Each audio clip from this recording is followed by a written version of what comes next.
Mike. Oh! 1.5 hours. What are you going to do to win today? That's all we need. It's as simple as that. Couple of key things. Come on, ladies. Get up. Ever. 1, 2, 3. Yes! With confidence. Go at everything with confidence. Everything with full speed, with what you've got. I'm just overjoyed at this exhibition of Gaelic games. And where are we? Cleveland, Ohio. Okay, well the reason I'm here is to acknowledge what's going on here in the North American board. We are very well aware of the activities, but it's not good enough just to hear about it. You have to come and see it for yourself. So the situation is we can only come for the finals. Every year there are 5 Sundays in September, because normally the first September weekend we have a hurling final. So I was fortunate enough in my 3 years that I could come last year, I can come this year. But unfortunately I won't be able to come next year. So it's important to come, see what's happening, see it firsthand, acknowledge it. And while there's a very important game on at home, it's a semi-final, and just for this weekend we view this as more important. Okay, the first impression is the level of organisation is staggering. We can't get over. Anytime we come to an event, a GAA event in North America or New York or Canada, we're staggered by the level of planning, the level of organisation goes into it. You walk around here today, there are tents, everybody knows where they're going, there's a tent provided for them, there's a big tent for food, the organisation, the registration is just done with such efficiency, and what really impresses us is the discipline on the field and the fact that people take the decisions by the organising committee without fuss, and they know the rules, and I think that's something that has improved in the North American County Board and in North American GAA, is that as more and more Native Americans get involved, the respect goes up, because they just don't, they're not used to anything other than respecting decisions that are taken. And I think that has had a huge beneficial effect on the Irish people who are here playing Gaelic games. You work, man. You too. Okay, all right, thank you. Well done, well done. We have to get that balance right, and gradually we have to phase out people who just come over. I'm not talking about Irish people who settle here, that's great. They're count them the same as those who were born here, but those who just come over for the summer and who leave nothing behind them and don't really contribute to long-term development, we have to kind of phase that out. And we have to say that if we're going to support what's happening here, we have to be brave enough to take those decisions at home too. Put them in a roadblock and say, look, the growth of the game here is so important that we have to leave it as much as possible to those who live here. I've seen games in Australia, I've seen games in Europe. I haven't been to the Asian Games yet, but I have seen games in Britain, and I know what the standards like, and this compares very favourably with it. You have to accept that the game in Britain and probably the game in New York is longer established, so you would expect that they would be at a higher level just at the moment. But I think what's happening here shows that the game here is catching up rapidly. And you see, as new people take up the sport, everyone who takes it up from scratch starts on the same level playing field. So it's whoever applies themselves best to it becomes better. And I think what's happening here, and the approach to training, the approach to the games, the discipline shown in the games, I think makes the game a more attractive game to be involved in. The NCB has nothing to learn from other tournaments. I think the NCB is the leader here, and I say that genuinely. You would not see this level of organisation anywhere in the world, and I think that's something that if we can take anything from what's happening here, that's one thing. The level of organisation, the level of preparation, even the fact that people would play the first final at 8 o'clock in the morning, that would be just unheard of anywhere else in the world. I suppose we wouldn't need to do that at home, because we could spread out our games over 7 day a week, and the travelling distance isn't the same. But just seeing people overcome the difficulty posed by the distances between clubs and organising a tournament like this, and the fact that people come to pay for their own competition for the weekend, everyone here contributes to it. I think that's key to it really, that people make the effort to come, they have ownership of the tournament, of their involvement in it, and that gives greater commitment. There are like 115 teams or something like that here, yeah. 2,000 athletes, is that? It's staggering. How does that compare? We just wouldn't have that in one tournament. We wouldn't be brave enough to try that, because I suppose we're fortunate that we have our facilities located dotted around the country at home, so you wouldn't have to have that level, and that sort of congregation of people coming together. But it's really impressive. I think we've over 40 finals today. That's really staggering. It's huge commitment, and it means people stay around to support each other. What's really interesting to see here is how the ladies' teams and the men's teams support each other, and it's a family of Gaelic games. The CYC tournament is a kind of a family event in a real sense, in the sense that parents come with children. But this is more difficult because it's adults, and yet there's a family feel to it, and the club really matters to people and being together. And I think what helps hugely is that lots of the teams are called after the place that they live in, whether it's Milwaukee, whether it's St. Louis. That helps. I think it gives identity, and that's what we built on at home, is that we call them after the places people live in, and that's, I think, something that would help greatly here too. I suppose the future holds, what it holds is more involvement by people born here, children coming through. I see the future really bright. I see that people know now it's possible to start up hurling and football teams on this continent without having Irish roots. I think that's important. I see the future very bright. I never thought I would say that hurling and camogie have as bright a future as they have now, but I've seen it. I know it's possible.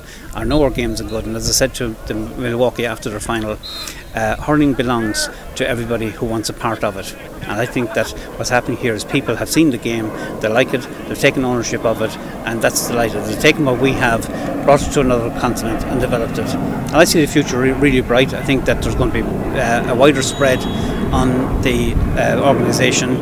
It may come to a stage where we might have one North American unit which would promote the game without the three sections we have now, and I think that would be a huge benefit if we could bring that about, because there's strength in unity. And I think what's really refreshing is that the ladies' games and the men's game are going to be developed together, and that's something we're trying to achieve at home. So what's happening here actually is ahead of what we want to do at home. I think that should give great heart to those who have a vision for Gaelic games here. Some of the players flew, some of the players drove, some of the players caught a bus with one of our competing division clubs in Charlotte. So everyone got in Thursday night, and some later than others, and got ready for our first game on Friday. How long was the drive? About 9 hours. 9 hours by car. I think the bus ride was 11. I mean, between here and North Carolina, it's yet all the West Virginia mountains. Okay. So the bus has got to go a little bit slower on that one, but everyone seemed to be in good spirits when they got here, so it wasn't too big of a grind. But I guess to put it in perspective, you figure from here to North Carolina is probably twice the length of Ireland, roughly. So, good comparison. Nice! Nice!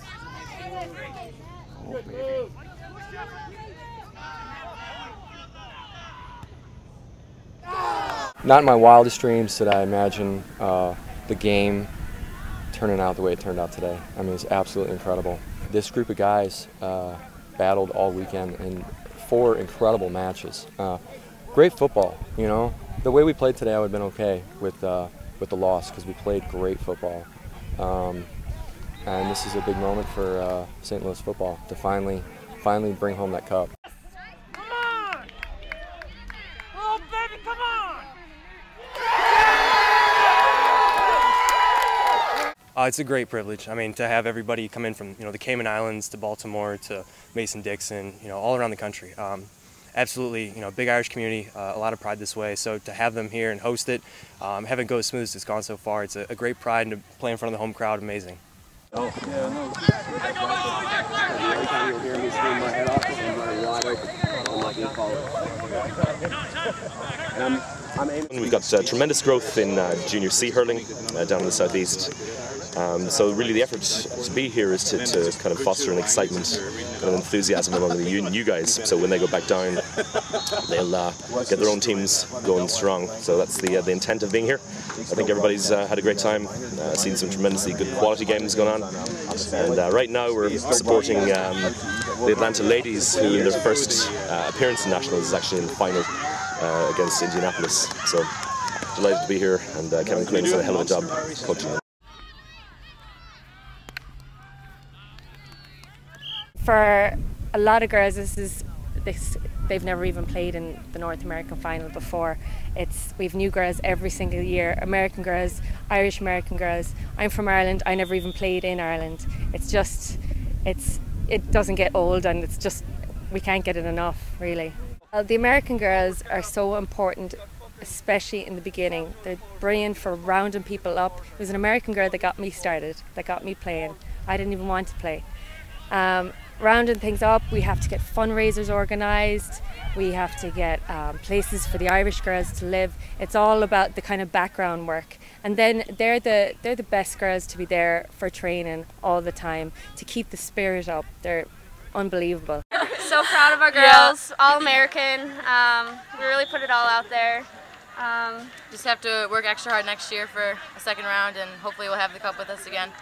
We all drove, and then Molly came from Kansas. I flew from school, so it was a long night with the Chicago delays. Good 15-hour travel.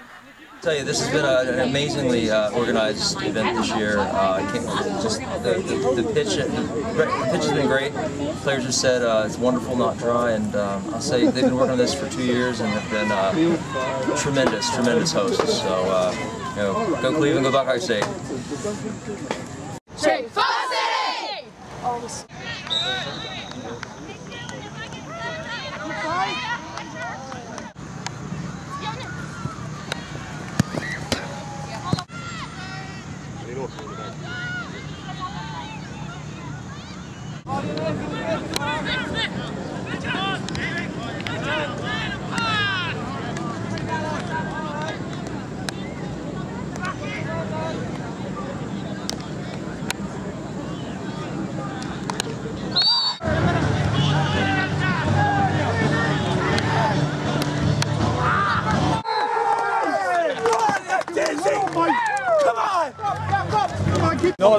What do you got in store for tomorrow then, Dingle? Big final tomorrow, and now hopefully we can pull it out of the bag, the 3 in a row. Not one yet. The Clown and all. We've got quite big hands. Bring it back to the Bay Area. On the Fianna. Gatorade, lads.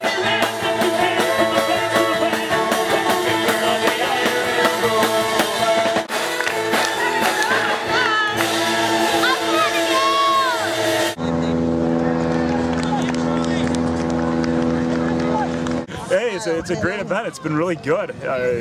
Good, exciting games. Very, very close. So it's been a very, very fun event.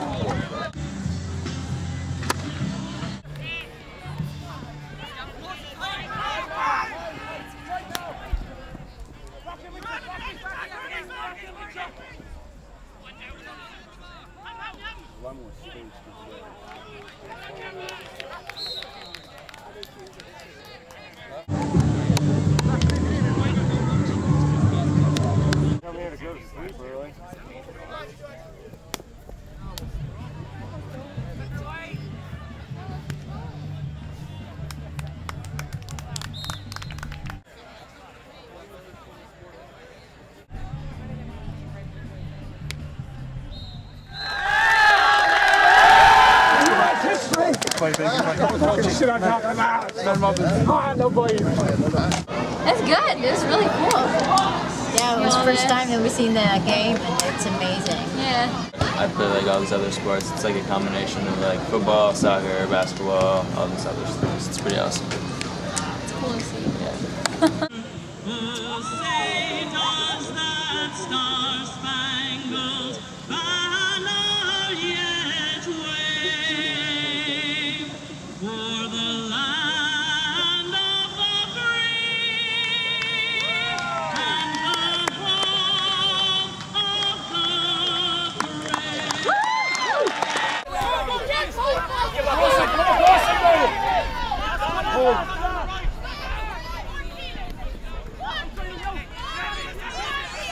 Throw ball!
Just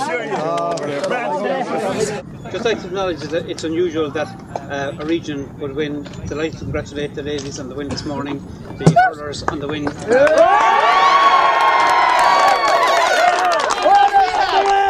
Since this is a final game, I want to pay tribute to Cleveland for the way this competition has been hosted. It's been a fantastic occasion.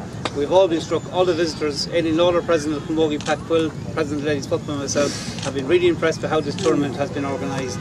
And I think the fact that our 2 senior finals were refereed by North American County Board referees shows how much the effort to organise the games have come on. I'd like to congratulate both Trevor and Paul for the way they referees the games. I think it's a fantastic achievement, and it shows that the game here is in safe hands. Congratulations again to Ulster on the fine win, and I hope you can have continued success. Thank you.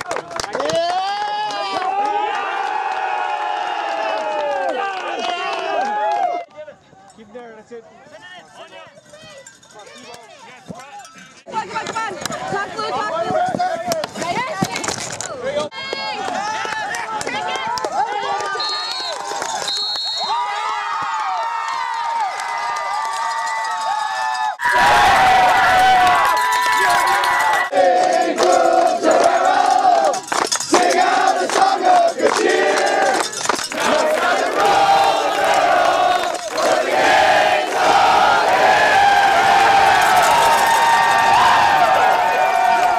Our whole team for Junior C men's was American hurlers. We have about 300 hurlers in our club, only 3 of which are Irish born. So everybody else, everyone starts as a rookie, everyone starts from scratch, which makes the sport unique in Milwaukee, but it makes you know, us a little bit unique as a club in the NAGAs as well. Yeah, I mean, and that's what drew me to it. I'm only part Irish, you know, I'm mostly Swedish on my mom's side, so I don't care if the sport was Brazilian, Puerto Rican, or whatever. It's a great game. It's the best game on the planet.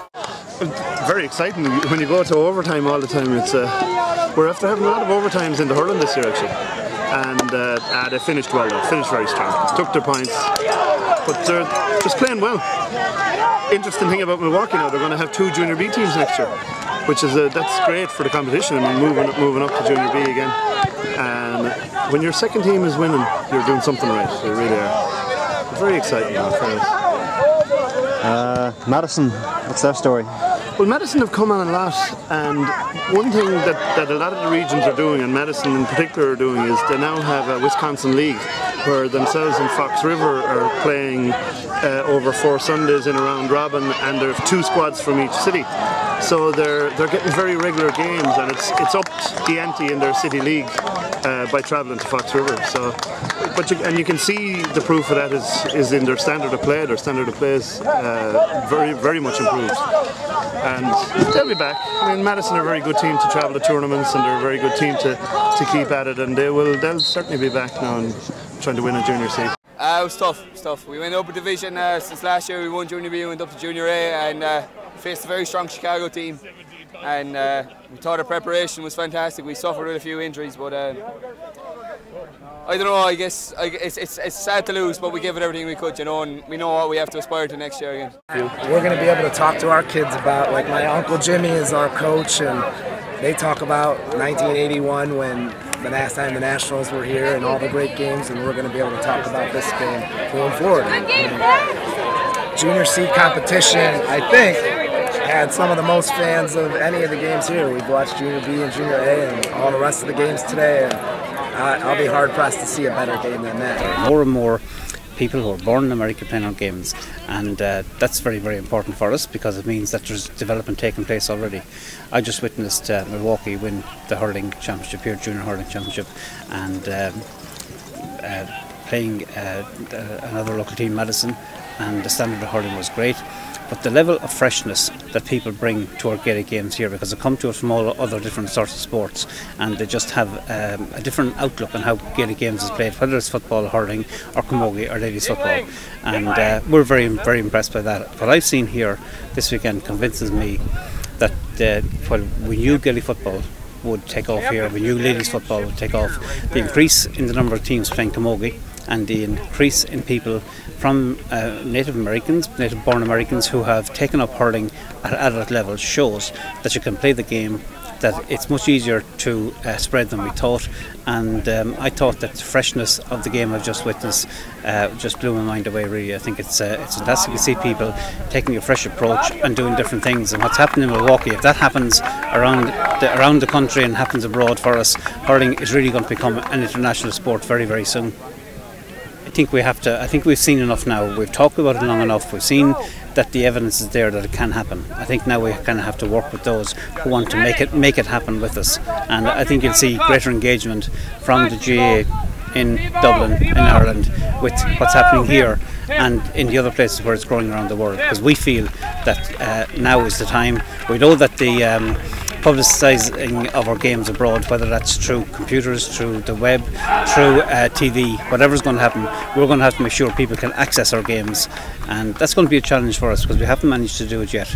But if we can get our games on TV here in North America, I think that will make a huge difference. We are also looking at that in Asia as well, and in the Middle East and in Europe, and if we can get people to see our games, get people to come out and take part, that would be a huge help to us.